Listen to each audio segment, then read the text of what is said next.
Hello everyone, commerce अध्ययन में हम देखने वाले हैं types of bank. Last video में हमने बात की थी कि बैंक की मीनिंग क्या होती है, बैंक क्या होता है और ऐसे कौन से इंपॉर्टेंट पॉइंट्स हैं जो उस बैंक की डेफिनेशन में एग्जिस्ट करते हैं। तो चलिए इस वीडियो में देखते हैं टाइप्स ऑफ बैंक कितने टाइप्स के होते हैं। थोड़ा सा हम इसको ब्रीफली समझेंगे कि क्या होता है। ओके। और अगर आप कहेंगे तो एक पर्टिकुलर बैंक जैसे कि सेंट्रल बैंक क्या होता है, कौन सा बैंक है, इसके अपने क्या फंक्शंस होते हैं, इसके बारे में भी डिस्कस करेंगे। अगर आप कमेंट सेक्शन में कमेंट करके बताते हैं कि डिटेल में वीडियो चाहिए। इस वीडियो में हम टाइप्स ऑफ बैंक को डिस्कस करेंगे, थोड़ा थोड़ा देखेंगे कितने टाइप्स के बैंक होते हैं। तो चलिए फर्स्ट पॉइंट डिस्कस करते हैं, सेंट्रल बैंक। ठीक है, जिसे आप केंद्रीय बैंक भी बोलते हैं। तो central bank is the apex institution in the banking and financial structure of the country. तो अगर हम बात करते हैं कंट्री की, तो उसका जो भी वित्तीय संरचना होती है किसी भी कंट्री की, जो फाइनेंशियल स्ट्रक्चर होता है, सेंट्रल बैंक क्या होता है, बहुत ही इंपॉर्टेंट फाइनेंशियल इंस्टीट्यूशन है किसी भी कंट्री का, जो कि क्या करता है, बाकी जितने भी कॉमर्शियल बैंक्स होते हैं उनको ये क्या करता है, उसके लिए रूल्स एंड रेगुलेशंस बनाता है, रेगुलेटरीज बनाता है, जिन्हें कॉमर्शियल बैंक फॉलो करते हैं। ठीक है, तो वो सेंट्रल बैंक होता है। It is the central bank which issues currency in the country. Central bank का जो मेन फंक्शन जो है वो होता है करेंसी को कंट्री में इशू करना। ठीक है, जो भी पैसे या नोट का निर्गमन किया जाता है, पैसों का निर्गमन किया जाता है, जो भी करेंसी इशू की जाती है वो किसके द्वारा की जाती है, सेंट्रल बैंक के द्वारा की जाती है। It also controls and regulates the banking and financial structure of the country. So एक कंट्री, किसी भी कंट्री का जो भी फाइनेंशियल स्ट्रक्चर होता है, ठीक है, जो भी वित्तीय संरचना है, या एक जो कंट्री है, जो भी उसके बाकी फाइनेंशियल इंस्टीट्यूशंस है, जो कॉमर्शियल बैंक्स हैं, उनको क्या करता है, ये कंट्रोल करता है और उनको रेगुलेट्स करता है। ठीक है, जैसे उनके लिए रूल्स रेगुलेशंस सेंट्रल बैंक ही बनाता है और उन पर कंट्रोल भी बैंक करता है। ठीक है, और करेंसी को इशू करने का काम करता है। तो ये मेन फंक्शन होता है किसका, सेंट्रल बैंक का। There is usually one central bank in every country. अगर हम बात करें तो हर एक कंट्री में कितने सेंट्रल बैंक होते हैं, एक सेंट्रल बैंक होता ही है। ठीक है, अगर हम इंडिया की बात करें तो हमारे यहाँ जो सेंट्रल बैंक है वो है reserve bank of India. Reserve bank of India ही क्या करता है, करेंसी इशू करता है, कंट्रोल करता है, रूल्स एंड रेगुलेशंस बनाता है, और जितने भी कॉमर्शियल बैंक होते हैं उन पे कंट्रोल एंड उनको रेगुलेट करता है। ठीक है, तो इस तरीके से हर एक कंट्री में एक सेंट्रल बैंक होता है जो बाकी बैंकों को क्या करता है, कंट्रोल करता है और करेंसी को इशू करने का काम करता है। तो ये बात हो गई आपकी सेंट्रल बैंक की। And now second is commercial banks. कौन कौन से होते हैं, these banks accept deposits from the public and give mainly short period loans to individuals, traders and business institutions. हमने लास्ट वीडियो में जो बैंक की मीनिंग डेफिनेशन डिस्कस की थी, कुछ इंपॉर्टेंट पॉइंट्स डिस्कस किए थे, उसके अकॉर्डिंग अगर हम बात करें तो डेफिनेशन किसकी थी, कॉमर्शियल बैंक की थी। ठीक है ना, कॉमर्शियल बैंक के अकॉर्डिंग। तो कॉमर्शियल बैंक कौन से बैंक होते हैं, वो बैंक होते हैं जो कि आम पब्लिक, आम जनता से उनकी जो उनका पैसा होता है उनको अपने पास जमा करते हैं और उसको सुरक्षा प्रदान करते हैं, और ज़रूरत पड़ने पर आप वहाँ से अपने पैसे को विड्रॉ कर सकते हैं। और कॉमर्शियल बैंक आपको लोन भी प्रोवाइड करते हैं, कोई भी हो, एक इंडिविजुअल है उसको भी लोन प्रोवाइड करते हैं, ट्रेडर्स होते हैं उन्हें भी लोन दिया जाता है, कोई भी बिजनेस इंस्टीट्यूशंस हैं उन्हें भी बैंक लोन देता है। तो ये होते हैं commercial bank. Commercial banks create deposit money और क्रेडिट मनी।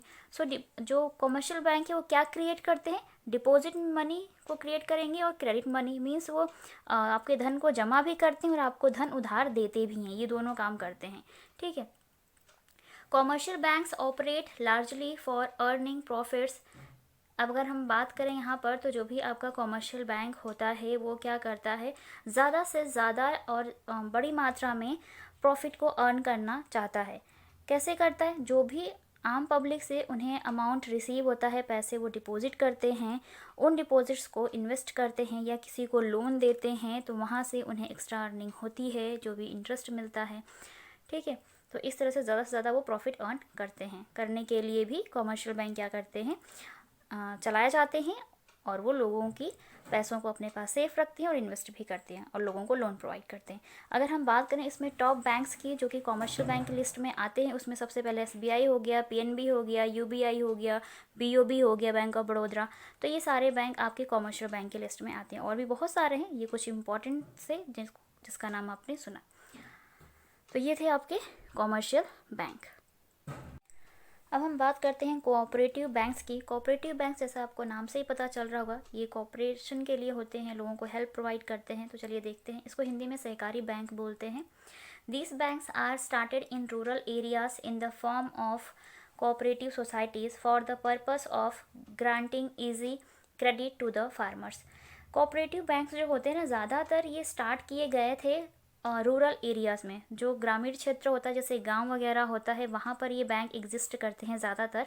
क्यों करते हैं? ताकि उनका मेन जो पर्पस होता है, जो भी कोऑपरेटिव सोसाइटीज़ होती हैं, उनका जो मेन पर्पस होता है कि जो भी फार्मर्स हैं उनके लिए क्या हो सके, आसानी से क्रेडिट प्रोवाइड किया जा सके। क्रेडिट मीन्स उनको उधार दिया जा सके। जब भी उनको पैसों की ज़रूरत हो खेती करने के लिए, बाकी किसी भी काम के लिए, तो उन्हें आसानी से, आसान तरीके से क्या प्रोवाइड हो सके, लोन प्रोवाइड हो सके। तो ज़्यादातर जो कोऑपरेटिव सोसाइटीज़ होती हैं वो इसी उद्देश्य के लिए कोऑपरेटिव बैंक्स को क्या करती हैं, रन करती हैं। वो स्टार्ट किए जाते हैं रूरल एरिया में।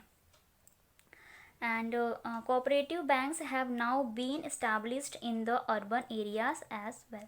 तो अर्बन एरियाज़ में ही इन बैंक्स को क्या किया जाता है, ज़्यादातर इस्टेब्लिश किया गया है, जो कि ज़्यादा से ज़्यादा फार्मर्स को क्या करें, हेल्प प्रोवाइड करते हैं और उनको लोन प्रोवाइड करते हैं, ताकि आसानी से जो ग्रामीण क्षेत्र है उसको मतलब विकसित किया जा सके, लोगों की हेल्प की जा सके। ठीक है, तो ये था आपका cooperative bank. And next is regional rural banks, जिसको आप बोलते हैं क्षेत्रीय ग्रामीण बैंक। तो चलिए इसमें देखते हैं। These banks have been set up in the rural areas to meet the needs of the weaker sections of the rural population like small farmers, rural artisans etc. अगर हम बात करते हैं कि जो भी रूरल एरिया है, जो गांव इलाका होता है, देहाती इलाका होता है, तो ग्रामीण क्षेत्रों में क्या होता है कि जो भी कमज़ोर वर्ग होते हैं, कमज़ोर वर्ग समझ रहे हैं, जो कि निचले स्तर में आते हैं या बहुत ही गरीब फार्मर्स हैं, जिनको खेती करने का पैसा भी उनके पास नहीं होता है, या फिर कोई ऐसे आर्टिस्ट होते हैं जो कि रूरल एरिया में एग्जिस्ट करते हैं, लेकिन उनके अंदर टैलेंट अच्छा होता है, लेकिन वो क्या होते हैं कि वो अच्छे से ग्रो नहीं कर पाते हैं, उनकी ग्रोथ नहीं हो पाती है, प्रोग्रेस नहीं हो पाती है ग्रामीण क्षेत्रों की, वहाँ पर रह रहे लोगों की लाइफ स्टाइल में कोई चेंज नहीं हो पाता है। तो उन लोगों को हेल्प प्रोवाइड करने के लिए, या जो भी उनकी ज़रूरतें होती हैं उनको पूरा करने के लिए, ये रीजनल रूरल बैंक्स बनाए जाते हैं, जो कहाँ सेटअप किए जाते हैं, रूरल एरियाज़ में सेटअप किए जाते हैं, ग्रामीण क्षेत्रों में ये होते हैं। That is why they are called small man's banks. इसको आप स्मॉल मैन्स बैंक्स भी बोलते हैं। क्यों? क्योंकि ये छोटे लोगों की मदद करता है ये बैंक। ठीक है, जो छोटे लोग हैं, गरीब लोग हैं, उनकी मदद करता है, उनको सहायता पहुंचाता है, उनको लोन प्रोवाइड करता है, ताकि आसानी से उनकी ज़रूरतें पूरी हो सकें और वो भी एक अच्छी ज़िंदगी जी सके। ठीक है, तो ये क्या था आपका रीजनल रूरल बैंक। नेक्स्ट देखते हैं लैंड डेवलपमेंट बैंक, जिसको आप हिंदी में भूमि विकास बैंक बोलते हैं। Land development banks also known as land mortgage banks, जिसे भूमि बंधक बैंक भी बोला जाता है। तो ऐसा होता है कि इसमें क्या होता है ना कि कुछ जो ज़मीनें होती हैं बड़े बड़े लोगों के पास बंधक के तौर पर रहती हैं, छोटे किसानों की, तो उसमें क्या होता है कि डेवलप नहीं हो पाती हैं वो ज़मीन या वो लैंड। ठीक है, मतलब इतना ज़्यादा वो फर्टिलाइज नहीं होती हैं, फर्टिलिटी नहीं होती है उसमें कि उसमें खेती की जा सके। तो उसको इम्प्रूव करने के लिए क्या होते हैं, ये बैंक हेल्प प्रोवाइड करते हैं। ठीक है, so have been provided long term credit to the farmers for a variety of purposes.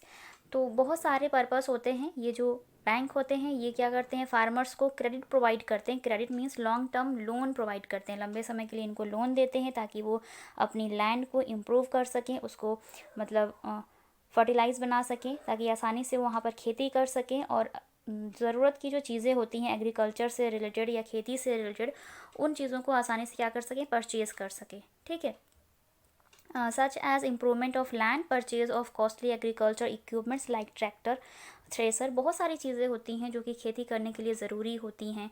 तो ये बैंक क्या करते हैं कि प्रोवाइड करते हैं, क्योंकि लैंड को अगर डेवलप करना है, लैंड को अगर फर्टिलाइज करना है, खेती करने के लिए उसको बनाना है, तो जाहिर सी बात है कि उसको जोतने के लिए ट्रैक्टर्स चाहिए होंगे, बहुत सारी चीज़ें होती हैं जिसकी ज़रूरत पड़ती है, इक्विपमेंट्स चाहिए होते हैं, फर्टिलाइज़र्स चाहिए होता है। तो ये जो लैंड डेवलपमेंट बैंक होते हैं ये फार्मर्स को ढेर सारी वैरायटी ऑफ पर्पसेस के लिए बनाए जाते हैं और फार्मर्स को हेल्प प्रोवाइड करते हैं।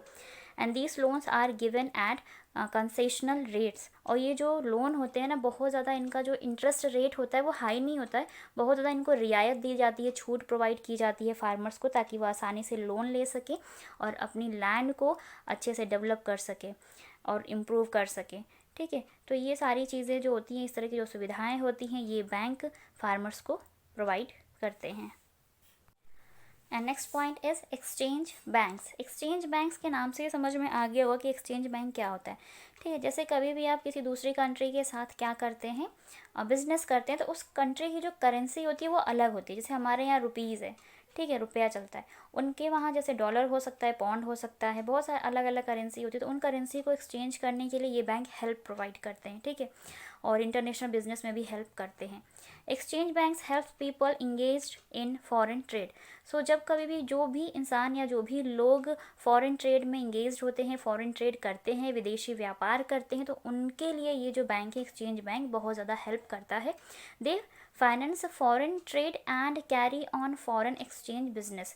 तो ये क्या करता है, फॉरेन ट्रेड को चलाने में हेल्प करता है, बिजनेस के एक्सचेंज में काम करता है, फॉरेन एक्सचेंज जो होता है। ठीक है, सपोज आप ऐसा मान सकते हैं जैसे कि आप इंडिया के हैं, आप किसी दूसरी कंट्री में इंपोर्ट एक्सपोर्ट का आपका बिजनेस है। ठीक है, तो वहाँ की जो करेंसी है, अगर इंडियन रुपीस में कन्वर्ट करना, उसको एक्सचेंज करना होगा, तो ये सारा काम किसका होगा, एक्सचेंज बैंक का होता है। ठीक है, दे डू सो, ये किस तरीके से करते हैं वो भी देखिए, bye purchasing, selling and discounting and accepting bills of exchange arising out of foreign trade. ठीक है, सो ऐसे परचेजिंग, ऐसी सेलिंग जो कि अराइज करती हैं फॉरेन ट्रेड के द्वारा अराइज होती हैं, तो उनको क्या करता है, जो भी बिल ऑफ एक्सचेंज होता है उसको एक्सेप्ट करता है और उन बिल को डिस्काउंट करने का काम ये बैंक करता है।